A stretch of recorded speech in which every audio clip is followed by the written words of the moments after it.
First, open your project, navigate to the dashboard, and build your project. Then download the generated CH5Z file to your computer.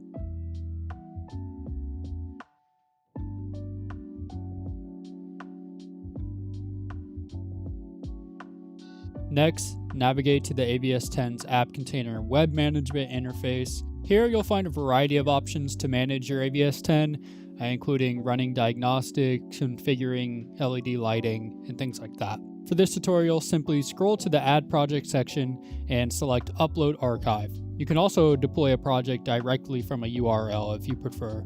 Locate your CH5Z file, upload it, and that's it.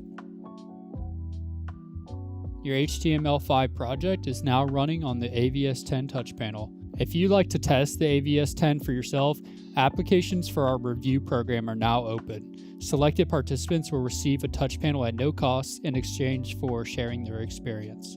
Just check the link in the description to apply.